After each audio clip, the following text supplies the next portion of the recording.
And we should be live. Awesome. I think we're live. What's up, guys? Welcome back to another scintillating episode of the Riffsters podcast. We're down 2 members. We lost them. Yeah, I mean, you could say we're cut down in half. Spoilers? Is that a spoiler? Maybe, I don't know. That's a pretty good. That's actually pretty funny. I know that it works out like that. That was a better snap. Yeah, we're down to half our team. That's actually insane. It's super weird. That this Eerie. Is the episode we're discussing. We'll have to see if they come back in a year. No. Suffice to say, we have a lot to talk about today. Yes. If you're joining us now, worth mentioning heavy spoiler talk. I think I put it in the title of the podcast, but I made a little graphic for this scenario that I'm going to put at the top of the screen to let people know, spoiler alert, that we will be discussing heavy Infinity War spoilers. So if you have not seen the movie, which at this point, what are you doing with your life? If you haven't, turn back now. I mean, I knew the box office numbers had to be a mistake because they said it made it $258 million domestically, and there's 320 million Americans. So, like, clearly everyone's seen it by now. Yeah. Those numbers can't be. Yeah, that's true. Yeah, I wonder. Well, you got to divide by the price of the I know. ticket. Yeah.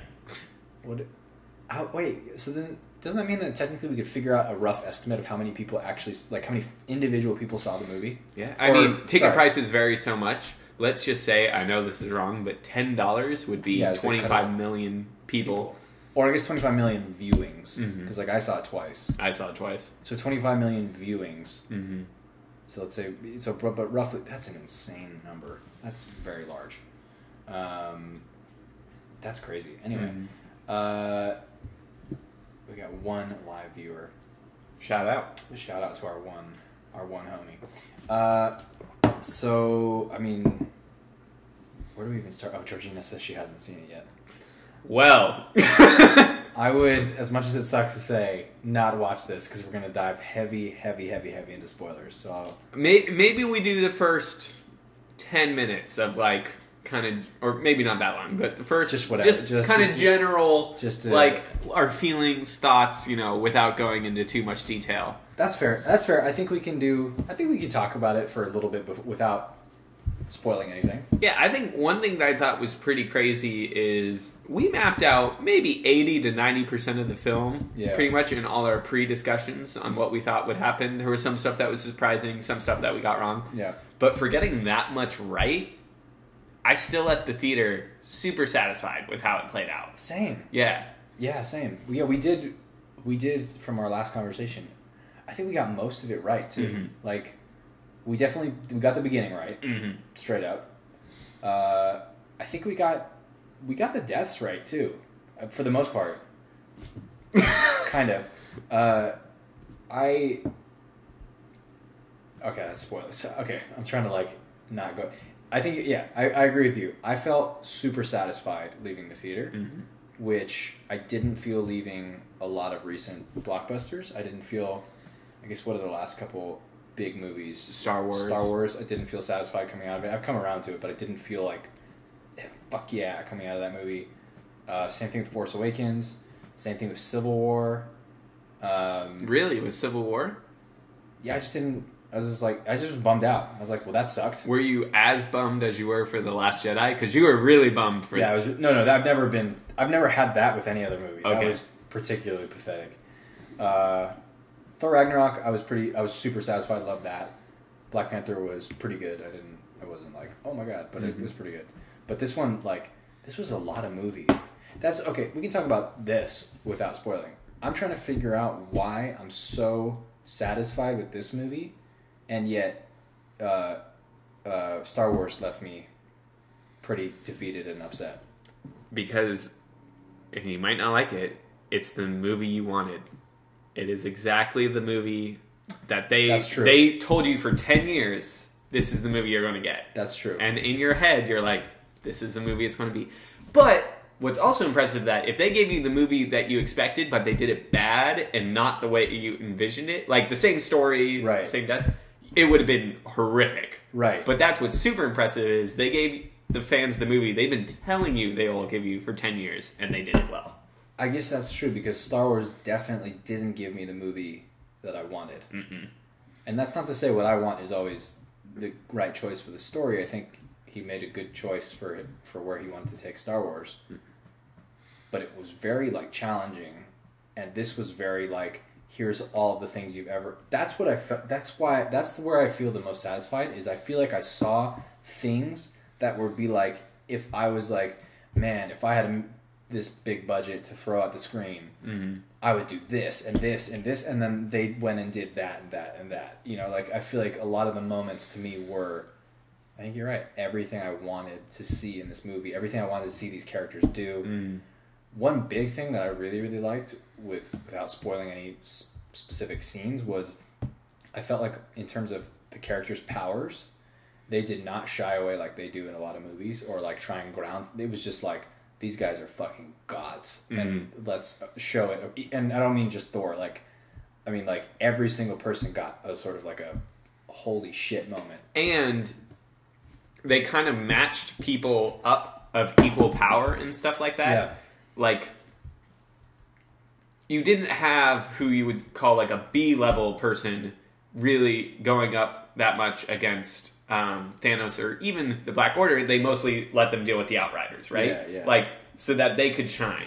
Or if they were working with like Black Order, there was other people to like match that. Or Thanos was very few times that you're one-on-one with someone. They did a very good job of keeping heroes in a realm that would have them be toe the line between success and failure without it being too heavy-handed one or the other, or being like so unbelievable. Yeah. Like, Proxima Midnight supposed to be the greatest warrior in the galaxy, but if one of Earth's heroes was like, I'm gonna punch you in the face, you'd be like, okay. Like, which was good that it took three of the, I guess now we're kind of getting spoilers, but three of the girls to take her down. Mm-hmm. Georgina also says she doesn't mind spoilers. So I think we can transition into the specifically spoilery. One thing that I was super satisfied with, that I thought was going to be its hardest part, was the character. With so many characters, it didn't feel overwhelming. Yeah. Every character was introduced in a way that was very digestible. It made sense. The way the characters intermingled was smooth. There was no, like, well, now there's this guy. The only thing is, our friend Dave pointed out, like, there was multiple times where it was like, oh, man, how are we going to do this? I know a guy. Like, that's how they introduced some people. Was it? Black Panther and Cherry was introduced that way. Oh, that's true. But there was a couple of, don't worry, I know a guy. Yeah, that's which is a little bit of cop-out, but it's like, I'll take it. Yeah. I don't know if you saw the New Yorker review of the movie. That was utter trash. Yeah. But... And everyone was like, I saw someone retweet it and was like, starts Game of Thrones at season 8. The characters just show up. There's no explanation of who they are. Like, I was like, dude, come on, man. How are you going to have this bad of a take, this hot of a take on this movie? I always like to ask this whenever we discuss things. Favorite, like, scene or moment, favorite line, and favorite, like, character. So... Specific to this movie. Yeah, specific to this movie, I think Thor is a star. I mean, Thanos is really the star of it, and like, it's so impressive that a character we've barely seen before, really, we felt his weight in this as a villain. He's Marvel's best villain by far. But Thor, I think, really stood out as an amazing hero. They also made Doctor Strange super cool. Oh, yeah. I'm like really excited Yeah. to see what happens with his character. Yeah. Because he finally, like, if we lose all our original Avengers and Doctor Strange is leading the way, I'm like, fuck yeah, he's leading the way. Yeah. He was so cool in this movie. So in terms of characters, Thor, Doctor Strange, and Thanos were probably my favorite. Favorite line, Mr. Stark, I don't want to go.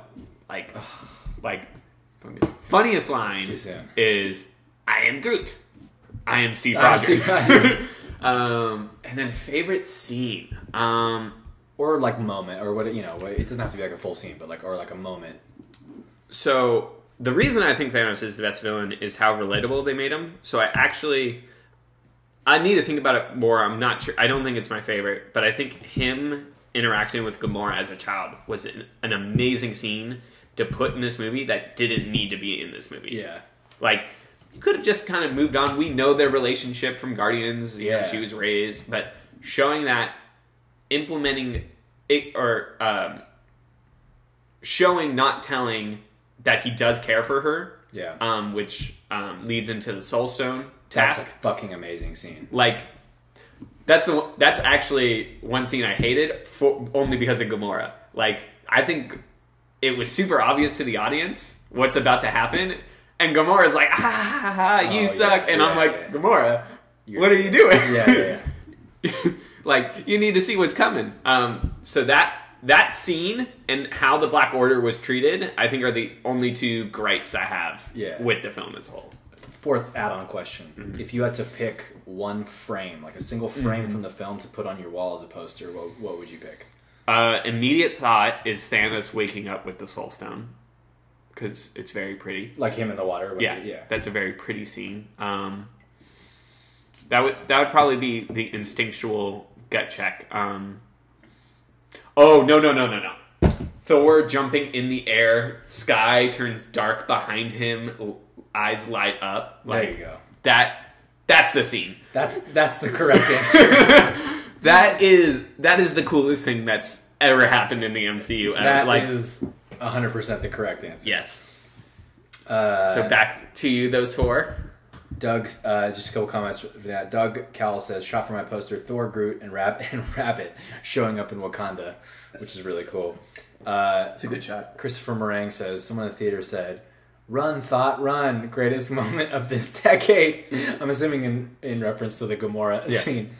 So I guess okay. So what did I ask? What question? It was favorite character, favorite line, favorite scene, one shot poster. Okay, character for me is Thor. Like unquestionably Thor. He became the most cool person in the entire world in this movie. The Ragnarok dragged him out of the ashes, and then he skyrocketed so high. I can't believe the rehabilitation they've done on Thor's popularity. And everyone's always loved Chris Hemsworth, and you're like, he's done great in the Avengers movies and stuff like that. But then you look at his franchise, and you're like, yeah. And then Ragnarok and Infinity War is incredible. And he got as many cheers as Black Panther did in the movie. When he shows up, and he just these two movies, Ragnarok and Infinity War, I think have taken him to the point where I'm like, you better I don't give a shit about Tony or Cap.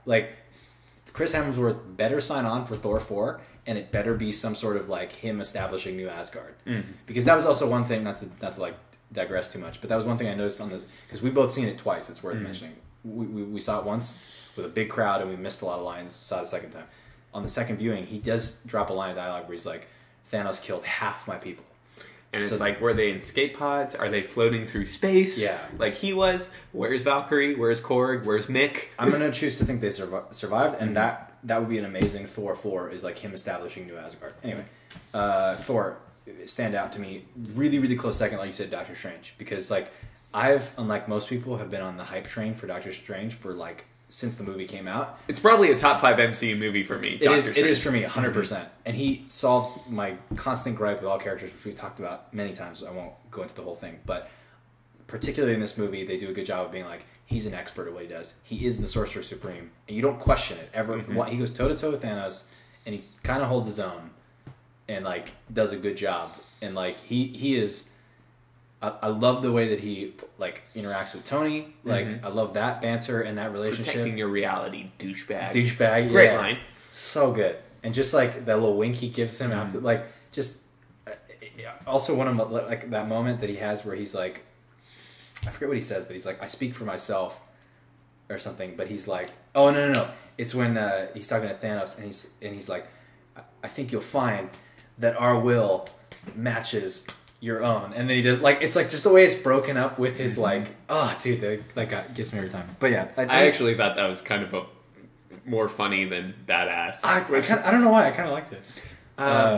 One of our friends mentioned this, and the second time I looked for it, but I didn't notice. I don't know if you did that. His hands are still subtly shaking. Oh, I didn't notice it. Good on you, Benedict. Yeah, well done. I didn't notice that. I'll look for that a third time. Doug says favorite scene. Captain Rabbit counseling Thor's sense of loss. Favorite line, it had to be this way. Favorite character, he says he cheats. The couple of Wanda and Vision together. That's an interesting choice.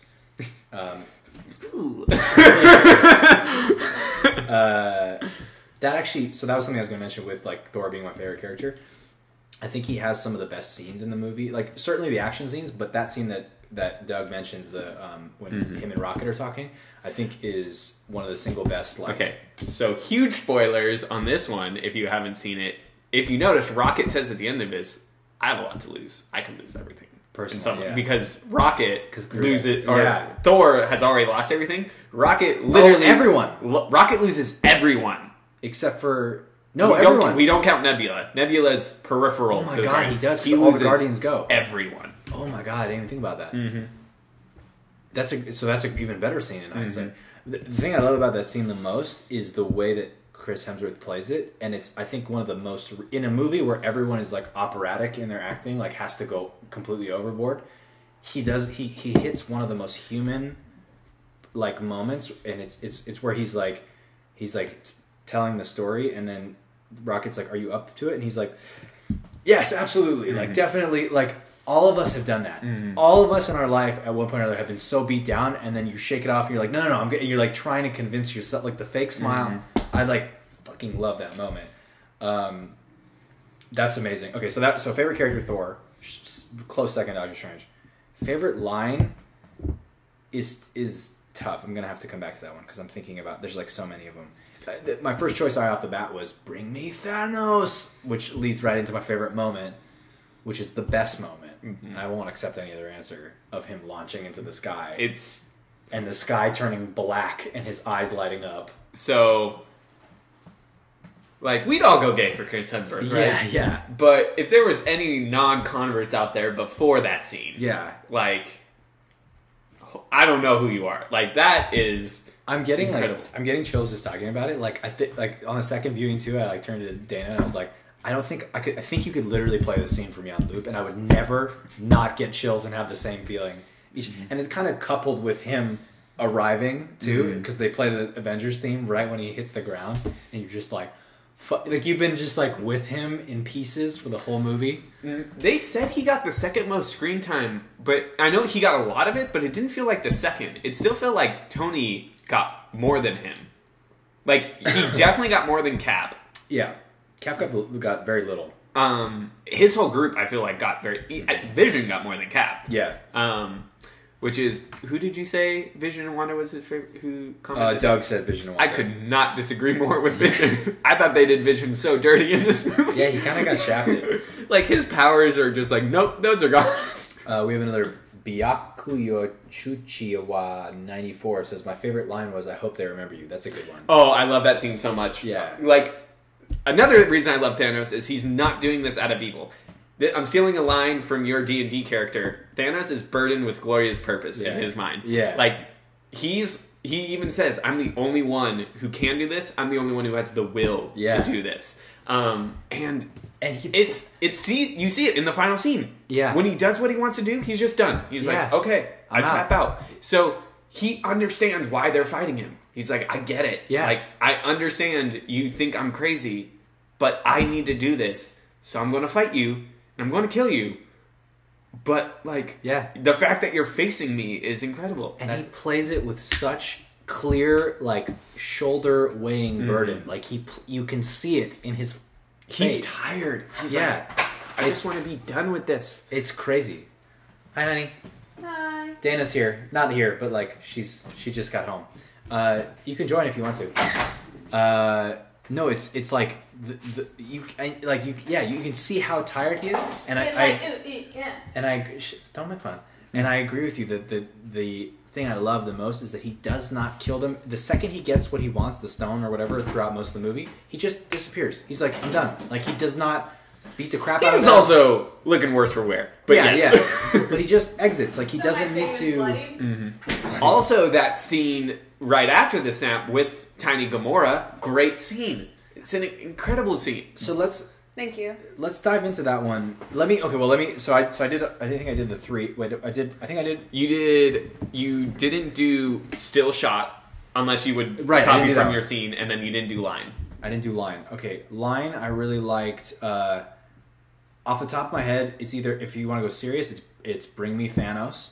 If you want to go funny, I don't know why I crack up every time Tony's like, dude, you're embarrassing me in front of the wizards. Mm-hmm. Like, I just die every time he says that. Or if your green friend isn't going to come out. Yeah. Or I also really like, it's not funny and it's not dramatic, but for some reason I really like when Tony's laying out the plan and he's just like, he's telling the guy, he's like, and like, we're going to do this. Definitely don't want to dance with this guy. Just want to get in. Like he's calling the shots like a coach. I don't know why. I just really like that characterization and the way he like did that. Particular one. Frame that I would put on, this one's interesting because I don't think anyone else would pick this. Everything about Nita Valir when Thor's there, I love. I think that's the coolest sci-fi thing I've seen in a while. Except Peter Dinklage's character. Yeah, that was kind of rough. But the scene, there's a shot where when Thor jumps off the pod, he's like, I'll go hold the star door open. He jumps off the pod to head towards that center point, and they cut to a wide shot, and there's this beautiful purple nebula that's like extending out. Just like that single frame is beautiful. And then also the one also on Vormir, not the one where he gets the Soul Stone for me, but like when they arrive on the planet, just the shot of like the thing in the sky. That's a good one. Which I really loved the way they designed that planet because it was very reminiscent of the Dark Elves planet in Thor: The Dark World. It's a nice, like, it makes you just a little subtle touch, but it made me feel like we're in the same universe. Like it didn't feel out of the same universe. So those are my two choices. Ton of comments. All done. We got Chris Hemsworth is hot. Did I say Hi, Georgina. Yeah. And yes. Doug says the scene of Thor fighting Wakanda was absolutely amazing, but could have been better if they had played the Immigrant song behind it, which would have been admittedly amazing. I think it would have taken me a little out of the movie what the movie had built up to. Like the Guardians getting a nice 80s track, I thought was good. Yeah. I think Immigrant Song playing as he's, launching in the air in Wakanda, I would have like loved it, but in the moment it would have been like a little weird. Mm-hmm. A lot of talk of how hot Chris Hemsworth is. And honestly, this is the best movie I've ever seen. Fair point.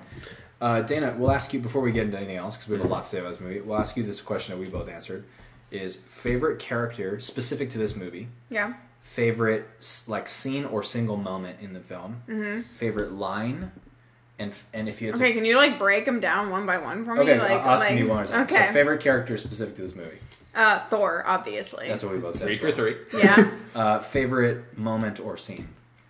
Thor, again, obviously. When he jumps up and is into the sky and it literally, like, throws down lightning. Like, we just played a D&D Infinity War thing, and I played a storm and did basically the exact same thing. So I felt Thor's, like, victory right there. So, something I was going to say about that scene, though. My one gripe with that is I wish they held it, because it's such a victorious moment when he slams the ground and sends the shockwave, and he says, "Bring me Thanos." The second that the shockwave dissipates, almost like too soon, they cut to Thanos arriving via portal. Yeah, it's more of a trick though.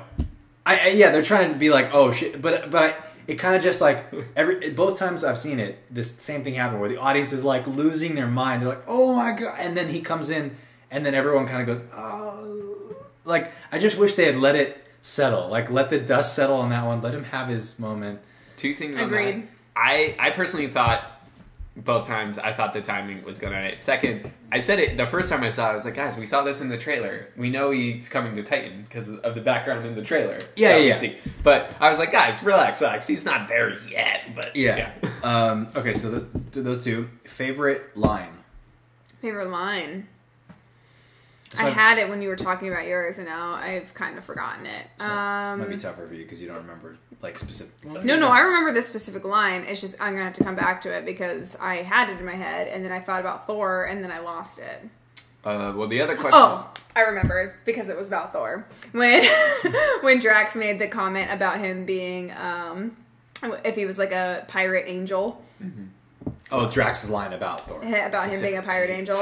And then final question, if you had to pick a single frame to put on your wall as a poster.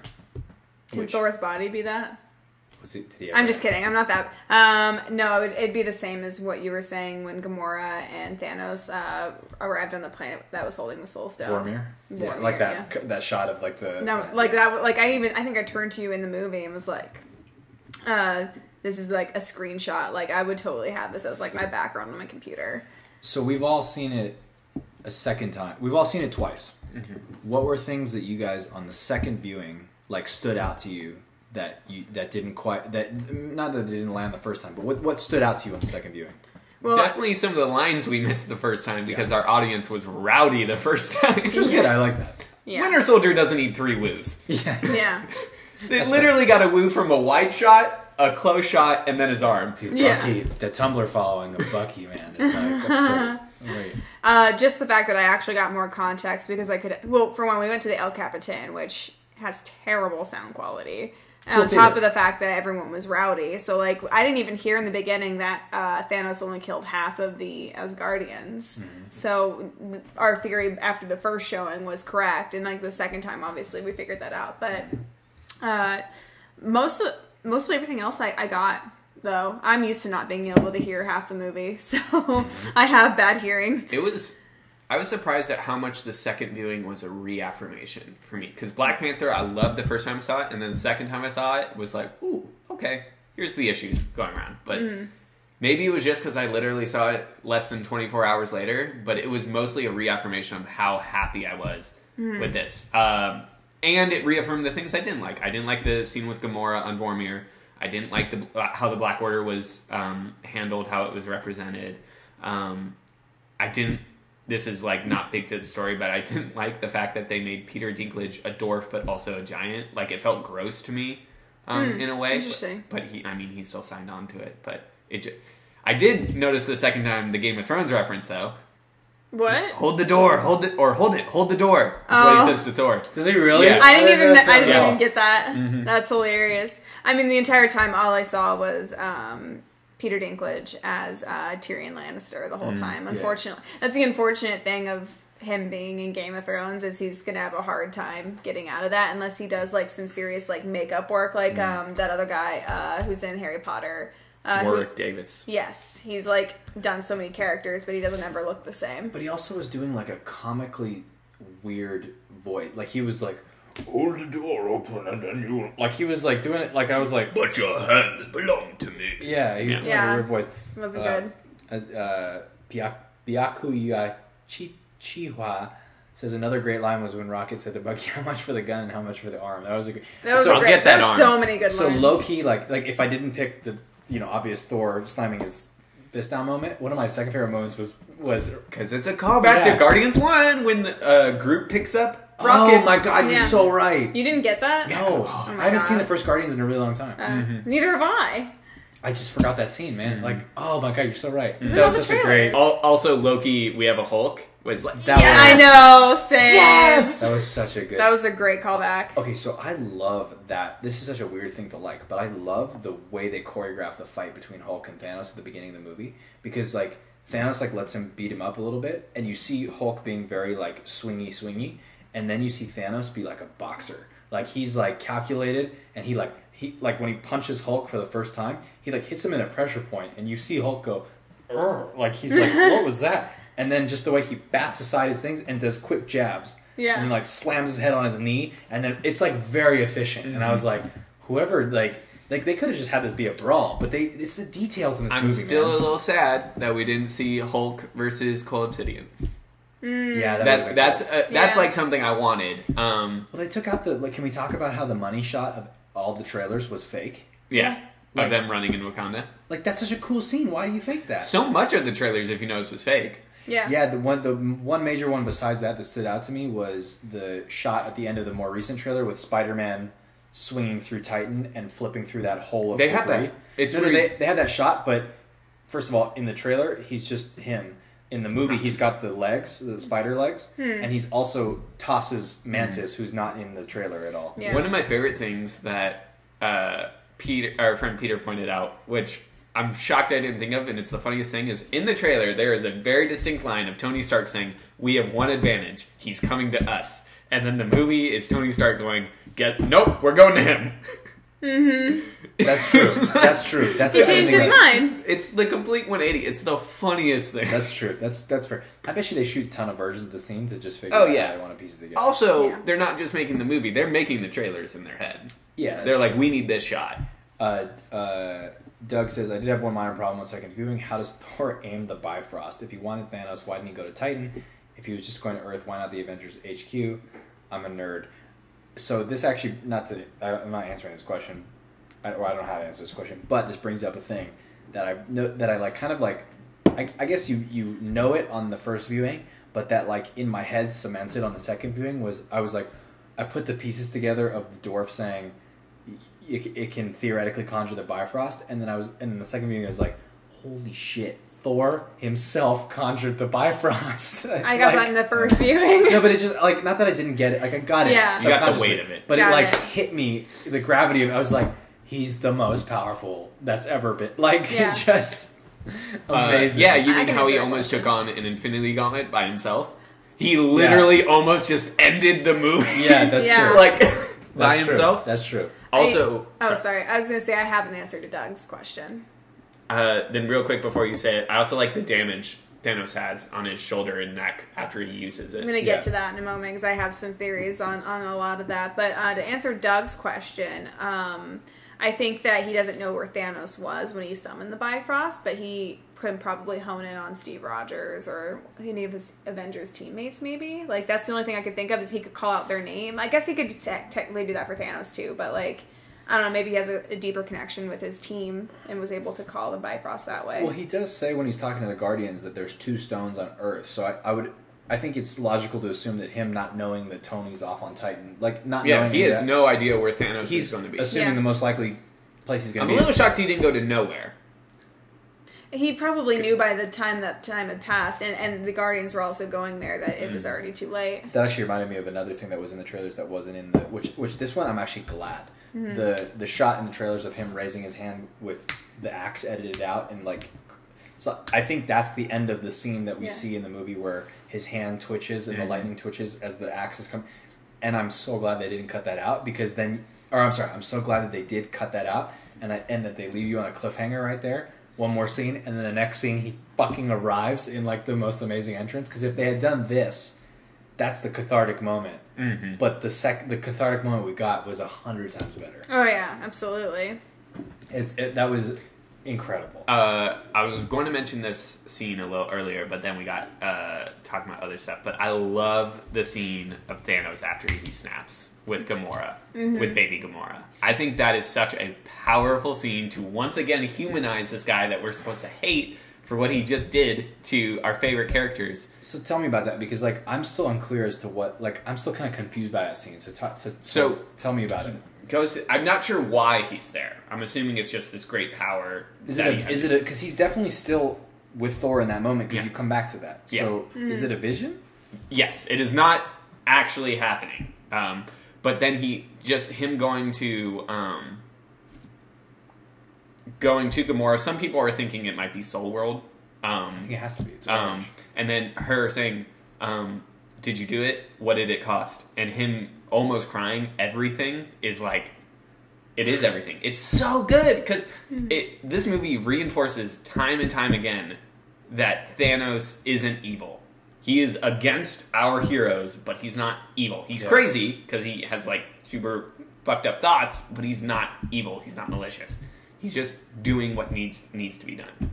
He's convinced that he's right. And he gave up everything. He gave up his home planet. He gave up the one person he loves, because death isn't in this iteration of the MCU. But I was just like, fuck, that is so good. I think the smartest choice they made in the whole movie was making him the protagonist. Like, that's the smartest. There's no other way to get all those characters in than to center it around the one person they're fighting.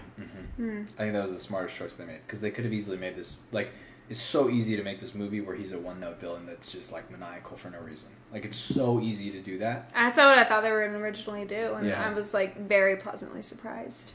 And it's, like, his performance, like, I can't praise Josh Brolin enough for what he did through the mocap for that performance, because it's so powerful that it retroactively paints every other appearance that Thanos had in the MCU, which is not a lot, but like every other appearance he had, I can now read the personality that he brought to this movie into those appearances. Like, it makes all of those things better. Like his appearance in Guardians being the most notable one, probably, when he like talks with Ronan. I know who that is now. Like, I know that character. You know, yeah. He's a fairly weak character prior to Infinity War, which is interesting that they didn't do a lot building, because you have the conversations in Guardians, you have the tease in Avengers, and you have him. I'll do it myself. Yeah, and I think that's it. Yep. It's like not a lot to work with, and we still like get this amazing character in a single movie. They do like, and I think you're right. The scene with Gamora as a child, earlier in the movie, like when he saves her from the planet. I love I just love his delivery and how he's describing the too much to one side. It gives his moral compass in a simple conversation that, yes, is telling it, but is not outright saying what he believes. That was one of my scene picks. That's a great scene. Yeah. It was like, because it's the scene that didn't need to be in the movie that made the movie better. That's an easy scene to cut. No, and it gave so much more context to his character, and I love that they kept it. It showed They continually showed moments of that he actually loves Gamora, and that Gamora hates it but loves him. Which is why Gamora's scene also doesn't make sense, because we know that she loves him, and I think she's conflicted. Yeah, but when she's like, "Haha, you've never loved everything," it's like, bitch, he loves you.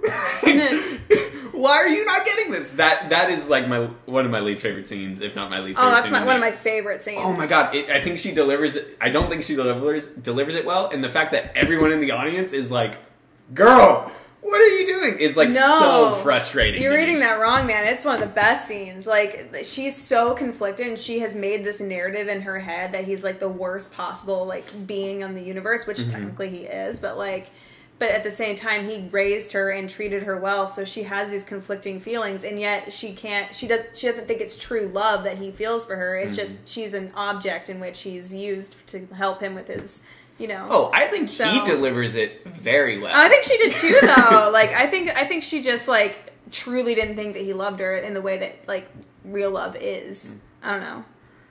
I liked it. I liked that it didn't dawn on her until after Red Skull was like, "Oh, those tears aren't for him." I like that. So I like that line, and it's like if it wasn't like a super obvious thing, if it was like somehow more subtly played, I would have been like, "Oh, damn, that's awesome." But like the fact that we all, like everyone knows what's about to happen, and we're all just kind of like waiting for this one character to figure it out is like, and it's not in the dramatic irony sense that like. We know Gamora is dead, and Star-Lord's like, "What happened to Gamora? What happened?" Like, and we're all waiting for that. It's like, come on, girl. So, do you guys think she's actually dead? Because I noticed on the internet in a lot of the discussions of the characters that died, everyone separates the people who got like disintegrated or like snapped away versus the people who were like killed by Thanos. So, like, I think Gamora's the one Gamora's the like. Exception or the outlier to me, right? Heimdall and Loki aren't coming They're back. Gone. They're dead. But like, and then everyone who got disintegrated is 100% coming back. Oh yeah. But she's a weird one where I'm like, maybe she just didn't want to be in the next Guardians of the Galaxy, because there's definitely a Guardians of the Galaxy 3, but so I have a theory, and the theory is I think her soul is stuck in the Soul Stone. Like, it was traded into the Soul Stone, but she's a little girl in there right now, and I think a new version of her, like maybe like a soul fragment of her, will grow up and like eventually escape the Soul Stone. There's also over here. Oh, sorry. And so like it'll still be Gamora, but it'll be like Gamora 2.0. There's also talks on like everyone who got disintegrated being trapped in Soul World, and her being the leader of like people. Well, I said that's how they're going to introduce Adam Warlock. Because that is a series as well. But which, it's interesting. Are we going to get like a tag team of Adam Warlock and Captain Marvel? Or is one, do you think... Because clearly they teased Captain Marvel being the main person that's going to reverse this. But like, I feel like Adam Warlock's has to be involved after the Guardians of the Galaxy too. You'd think so. But well, he's going to be in Guardians of the Galaxy 3. Like, James Gunn has said he plays a big part in that movie. Yeah. Oh, it makes sense. It'd be her too. Sorry. He just used me as a stepping stool. You're good, Kat. Kat. We're talking about serious things right now, Kat. Go ahead. I was reading online on a spoiler thread because, I had nothing better to do yesterday. And somebody was like, why did it take Thanos so long? And then they blame like Chris Pratt and everything, or not Chris Pratt, but like Star-Lord for everything that happened. I was like, no. Like, Doctor Strange only saw one outcome that was positive, and I'm pretty sure they were buying time so that Scarlet Witch would realize she has to kill Vision and it has to mess with the Mind Stone, because if you noticed, Thanos turned back time only enough to right before the stone exploded, but she had still messed with it molecularly. So I think that the outcome or something like malfunctioned, and that's why everyone's not dead, and somehow maybe they're stuck in the Soul Stone, maybe they're stuck in the Mind Stone, I don't know, but somehow, because she messed it up enough, that was the one possibility in which they could win this and bring everybody back. That, you just reminded me, that might be another candidate for me for my favorite line when Doctor Strange is like, we're in the end game now. I don't know. I love like he like knows, because he knows and no one else knows, and then he's gone, so we don't know what he knows. It's the perfect thing. We have to assume he knows that like Tony Stark has to be alive. Also, we were all like, either Cap or Iron Man's going to die, and then the longer they went into this movie with neither of them seeing each other, you're like, well, this isn't going to happen. Like, they can't die without seeing each other. So I was saying that for a while. I was like, I don't think this is the movie that they kill Cap or Iron Man. Like, everyone was like, Cap, they're gonna. I was like, no, this isn't the end. Like, I thought that until the trailer that showed Cap grabbing the gauntlet, because I'm like, you're not going to show that and then kill him. Yeah. And I was very confident Iron Man wasn't going to die, and then that scene happens, and I was like, fuck, I thought that's what he dies too. When he gets shafted, I was like, oh damn. Oh damn. Yeah. Oh no. A hero's death for Robert Downey Jr., who started it all. Yeah. That's true. We were in the second viewing, and there was this little girl next to us who definitely had like ADHD or something, but she like always was making noise, but it was hilarious because there was this one part where Tony got stabbed and she's like, oh, they killed Iron Man. They killed him. Iron Man? Yeah, and I was just like, stupid kid. Side note, if anyone doesn't know, he's my favorite character of the whole MCU. It's incredible to me that him going toe-to-toe with Thanos, like, it's a testament to how much other amazing shit is in this movie that the scene of him going toe-to-toe with Thanos isn't my favorite moment, because, like, the other moments are so great. It's a great moment, that I forget about that moment and how great it is. Like, just the way all his different parts of his suit, while it's disintegrating around him. Also, Thanos' line, what a great line, all that for a drop of blood. Yeah. Yeah. It's like, we didn't put it. We threw everything we had at him, minus Thor. Yeah. And it did nothing. Yeah. And then like just the line where he's just like sits him down and he's like, "You have my respect, Stark." Like when he says that, any other actor playing that role, I like read it as like sarcastic or like, fuck you, I just killed you. With him, I can't speak enough to Josh Brolin. Like he gives it enough that you're like, I genuinely believe him when he says, "You have my respects. Like, I'm sorry I had to do this. You're a great warrior." Like, I believe it so hard. It's so good. And he genuinely says, "I hope they remember you." And he's even trying to make him optimistic, as fucked up as it is. And he says, "When I'm done, half of humanity is going to be left. Like, I'm not malicious. I'm not wiping out. It's not. I'm not killing everyone. There's still going to be people around." And Thanos, where are you at, boy? Oh, wait, what? We did point out that it was only the two of us to start the podcast. Yeah, it was also, funny. We were I like... screenshotted this, and I thought it was amazing. It's a line from Spider-Man Homecoming, and it's Tony talking to Peter. It says, "What if somebody had died tonight? Different story, right? Because that's on you. And if you died, I feel like that's on me. I don't need that on my conscience." And he literally disintegrates in his hand. Arms, yeah. And he can't speak. He doesn't say anything in that moment. He can't comprehend what's happening. And then it's Peter who has to say, "It's okay." Like, he's freaking out, and then he just goes, "It's going to be okay." And then fades. And just the way that, like, RDJ plays that, where he's just like this, he's in kind shock. of lose weight that it's just Nebula looking on, who has no idea who anyone is, just like... Also, how weird is it that, like, Nebula and RDJ are, like the two, or Tony are the two people left? Like, how... Yeah. And, like, what I want to know is, how did they get off that planet? I'm assuming Star-Lord's... Star-Lord's ship's still there. Oh, that's right, Unless, of course, the moon ruined it, but I think they probably landed it. And Alicia pointed this out too, because then Cap's last line, is the last line in the movie, is when he's like, Oh God! Yeah. She pointed this out that like he's never taken the Lord's name in vain in the entirety of his appearances. He's always very like respectful of God. Yeah. Like the lines in the first Avengers where he's like, "There's only one God, ma'am," and I'm pretty sure he doesn't look like. And he literally is like, "Oh God!" Like like that was the moment that. I don't really see that as taking the Lord's name in vain. But like that's like like you can tell that broke Steve. Like he's overly just, like, devout would. Yeah. Like I love. Oh man, I love that. I love that so much. Also, this I'm sure every fan theory is, or fan side has talked about, but the fact that both Mantis and Peter feel the disintegration coming because they have heightened sense of feeling. Like she can sense the empathy of like everyone else disintegrating, and then he has the heightened senses of like actually internally crumbling inside. Also, I'm proud of Star-Lord for not making a joke about Drax disintegrating and becoming invisible. Oh, that's funny. Yeah, that would have been funny. I could have done a little less. I'm proud of him for not going there. I could have done a little less with Star-Lord, to be honest. Yeah, I could have used a little bit more Cap and a little less Star-Lord. One of my coworkers was really hyping up Chris Pratt as like the future of the MCU, and I'm like, I can go with some other heroes over him. He's good. He's fine. He's good as Star-Lord. Yeah. A very good Star-Lord. I love Star-Lord. Like, don't get me wrong. I just like some of his humor just felt like too much. Sometimes I was like, can we please like, this is a serious movie. People are dying. Like his entire character is first time we see him is him being jealous of Thor. Second time is him being conflicted with Gamora. Third time is him being angry about Gamora. And then that's it. Yeah. I think I like him as part of the ensemble, and I don't think I'm into him as like a solo hero. If that makes sense. Like I think he's better when he's bouncing off of the others. Because I don't love his character outside of that. He's just very impulsive and rash and doesn't really think things through.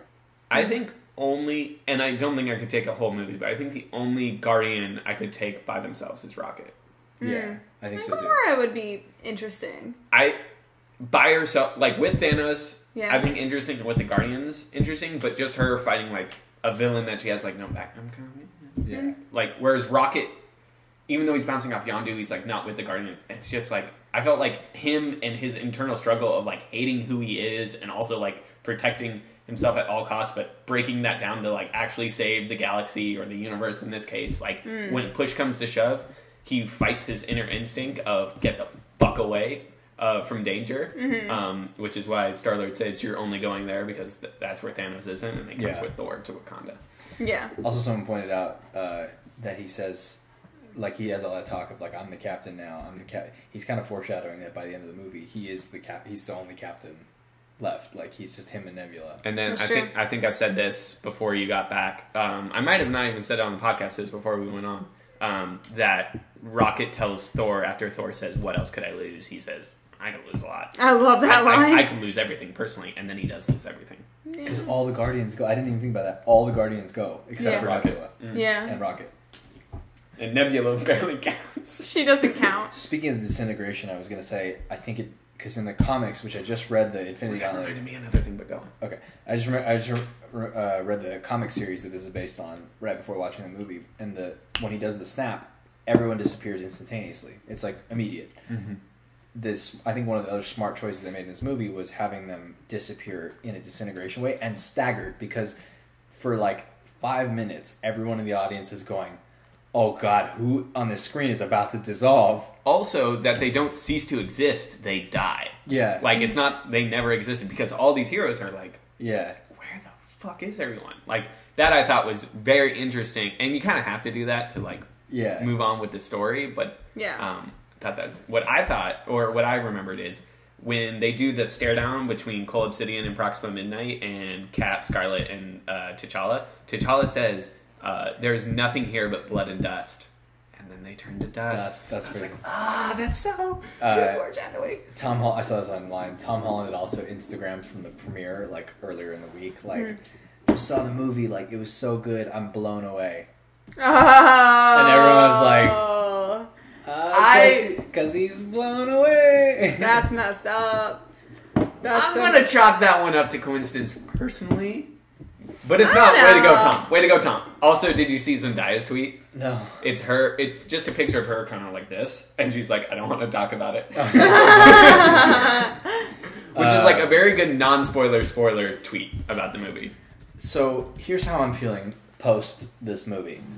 I'm like I've seen not a lot of people. Some people are a little upset about the cliffhanger, and they're like, "Oh, we gotta wait so long for like a year." I got so much from this movie that I wanted. I feel like I could go like in contrast to both Star Wars movies that have come out recently. I feel like I got so much to chew on from this movie. I'm totally content sitting on this guy for a year and just like letting it sink in. And then I'm so stoked that we get 2 movies that are set prior to it, but that directly inform number 4 coming out. I'm like so stoked on, like, it's so genius to be like, cut, you're gonna have to wait for a while, but chew on all this. Meanwhile, let's see how Captain Marvel is gonna play into this. So one complaint that I've seen a lot of people is like the fact that it's not permanent. We know they're coming back, right? But I also think it's like a risky move to take these huge stars. They're not coming back in the first 10 minutes of Avengers 4. They're gone the entire movie. Mm-hmm. Maybe the last fight scene to finally defeat Thanos. I don't think they come back until after Thanos is fully beaten. But well, that's fine though, because like you get to introduce so much star power that's gone, which is like still a risk. Do you think? And I'm not saying that's a bad thing. Like a lot of people are like, "What's the point? Like they're coming back." It's like they still took out these people for an entire movie that they could have used these. Like these heroes specifically who they want to build around, they took out. Well, they want to give a final goodbye to the original cast, and also like they have to put some new people in, like Captain Marvel, hopefully. Give them some more screen time because with the cast, there's too many. Yeah. You don't think they're gonna come? Because I think they're gonna be in the whole movie in the Soul World. Yeah, that's what I thought. Yeah, I think that's what it is. I think there's a very high chance of that. The more I've read online, but I would personally not want them to be. I don't need the Soul World as like a thing in the story. So, but I don't know how you feel out the rest of the movie. Are you okay if I discuss some of the set photos that have leaked from Avengers 4, or you do not want to hear about that? I do not want to hear about that. Okay. And I don't think anybody else does either. Plenty of people want to hear about that. Go look it up. You can Google it. Okay, then I won't bring it up. But interesting stuff there that informs kind of the direction that they're going.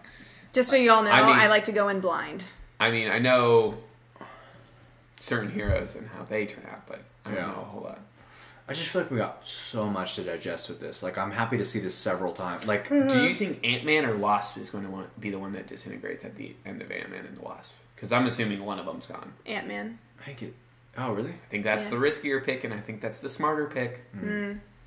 I think... I was saying for Captain Marvel, I think either the movie ends with her being brought up to present day, because it's set in the 1990s, right. Or it's the post-credit scene that's her being brought into present day to inform where she was during all this. Yeah. I think it's her receiving the call and then shooting off. Yeah. Well, I think by like just knowing her origin story, like she's going to go into a coma and probably wake up, and then that's why we haven't seen her so far. And then also, why she shows up now, because she probably comes out of the coma. We know Nick Fury is in Captain Marvel. Yeah. So... at least establishing how he has the beeper. I saw some set photos of that. He's got hair. And 2 eyes. Yeah, and 2 eyes, yeah. And Coulson's in there. That's and Ronan is back somehow. Well, yeah. That makes sense because he's Kree. Yeah. I'm very excited for that movie. And that's actually why I was upset they killed him. Because I was like, no, what about Captain Marvel? Like, that's a whole part of the story. Like, what the... Like... now it makes sense, like, they're going back, so. I kind of love that they're making a prequel. I'm super down for that. Yeah. And I'm super down for Ant-Man and the Wasp being a prequel, because then it doesn't have to deal with the... Prequel. Because it doesn't have to deal with the ramifications of Infinity War. Yeah. You couldn't. Yeah. Yeah. Like, I think that's... How are we going to do a simple heist movie after Infinity War? Like... Yeah. And I kind of love the Ant-Man placement of the Ant-Man... series in like they always come after a heavy Avengers movie, but they're always set kind of before, and it's kind of great. Oh no, Michael Peña's gonna disappear. Oh god, and it's gonna be him in the Soul World. Like, okay, so this is what happened. Yeah. And yes, Doug, that actually is how sensory deprivation became a thing. He asked, is that how, since like me going in blind is how sensory deprivation came in? Is that's actually true? Because I would only listen or I would only look. So the new the new Ant-Man and the Wasp trailer drops tomorrow, so we do have to do that one as a sensory deprivation. Yay! So stay tuned. So we'll have to hold off on that one. I'm very excited because the first trailer I thought was fantastic. It was super fun. I was really into it. I like everything about it. Yeah. The poster dropped today too, and it was really cool looking. Deadpool's coming out soon. Yeah, we're only a couple weeks from Deadpool and a couple weeks after that to Solo. Yeah. I'm so hyped for Deadpool was going to come out in June, and they were like, no, we're not coming out after Solo. Yeah. We're getting in early. Yeah. That's smart. Although Infinity War is still going to beat it at the box office. Yeah. I think Deadpool 2 looks fantastic. It looks great. I'm so excited about how much bigger they've gone. Like, it just feels like there's more. Peter, already the best here. The best. Do you have any powers? I have type 1 and type 2 diabetes. Perfect. You're in. I love it. Also, Rob Delaney as a person, I really enjoy, so I'm really happy it's him. Is that who that is? Mm-hmm. Is he in other stuff? He's a comedian, and he does a lot of British stuff because he's an American who's moved there. And a couple years ago, he was voted top 10 Twitter account that you should follow. Really? Yeah. He's really funny on Twitter, but yeah. Good to know. He's kind of like dad-like, too. It's super weird. He's very dad-like. Mm-hmm. Doug, I watch Agents of S.H.I.E.L.D. Yeah, Doug is asking if anyone watches Agents of S.H.I.E.L.D. and what they think about how, like, Infinity War will play into... I have no idea how it's going to play into everything. I know they're going, I haven't seen the latest season, so I need to catch up. But they go into space, yeah. Well, I was reading the series finale was the same day as the premiere of Infinity War. So like series? Or I'm sorry, the season finale, which could be the series finale because they're not sure if they're renewed for another season yet. Yeah. And I was reading something about how they casually mention it, like they like someone says something to Quake, not Quake. Looks like we're in Daisy. Infinity War. Yeah. And someone's just like, "Have you seen what's going on in New York?" And she's like, "No, I'm too busy," like or something like that. Yeah. Like, so I think it's like kind of like supposed to overlap with right when the fate of the universe is online, and you're too busy to look at it. Yeah. Right. Well, I think it's like right when they arrive in New York. At this point, alien arrivals in New York is pretty standard. Yeah, that's true. Should probably also the timeline. Yeah, just real quick of the post-credit scene is really fast. They're like, "Oh, Bogey's over Wakanda." What? Yeah. So I don't know if it's like they're getting the information late or they just really speed that. Yeah. I think it's just same time. Like, well, I think a lot of the events of the movie take place a lot quicker than we think, and because they keep cutting around to them, it seems longer. The Wakanda battle doesn't take 5 seconds, though. No, that's for sure. They can't get around the world in 5 seconds either. I think we have to assume that like it's also Wakanda. Those energy signatures are still there, and they're just like reading it late, and it's like right when Thanos snaps. I think because they think it's a rural area, they don't have satellites like constantly on that spot. So. Anywho. God, I feel like we could talk for another 4 hours with this movie. Maybe it's the next podcast once we've even thought about it more and read more theories and seen it 3 more times. 3 more times, yeah. He was saying who was it? Someone my coworker knows has seen it 6 times. One for every Infinity Stone. That's crazy. That's dedication. They went once to the premiere, and then since the Thursday release, has seen it 5 times. I can't sit in a movie that many times. Like my legs start to hurt. I probably won't see it again in theaters. Well, I really want to see it in IMAX. I would go see it in IMAX. I think we got to find out where's the nearest IMAX. Well, we can talk about it later. Yeah. But I definitely will be copying that Blu-ray immediately. I gotta get Ragnarok and Black Panther whenever. Like those are the 2 Blu-rays I gotta grab because I only saw both of those once, and I'm dying to see Thor. Now I'm dying. Taika. Doug says, "Wow, 6 times I can't eat that much popcorn." I think that's our episode. Yeah. We should probably call it before we ramble for another 4 hours. This is like a critical point where I feel like either we're going to go 4 more hours or we call it right now. And I think we call it right now. Mm-hmm. I don't have a sponsor, so unless someone has a sponsor. Wakandan has wares if you have coin. Wakandan has wares if you have coin. Thanos went to Jared's Infinity Stones. One for her, one for him. One for destroying the universe. One for destroying the universe. Husband to Jared. Thanks for joining, guys. I promise next week probably won't be Infinity War. I know, we've done 3 in a row. I promise it probably won't be Infinity War. Or at least, like, not the whole thing. Not the whole thing. I have an idea, but we'll see. There was an idea. That's a good sponsor. Doug says Ben & Jerry's Hoka Hoka Burning Fudge. I almost got Ben & Jerry's after seeing Infinity War. Great product placement. I really like that line. Yeah. Thanks for joining, guys. We'll be back next Monday. Also, check out our new series, Riff Draft, which Jack is hosting. It's great. We just dropped that. It was draft. We'll pick a different like kind of theme, and it'll be drafting the best team you can out of a group of selections for $15. So we did the Marvel Heroes. And I would have changed my picks after seeing Infinity War. Spontaneous sign off, Dana. Goodbye, folks. God damn. Bow to Thanos. 3, 2, 1. Cheese. God, Dana. It's hard. You just gave me flack, I'm then a little tipsy. Like, I'm tired. At least I said something other than goodbye. Thanks for joining, guys. I worked for 12 hours. We'll see you next time.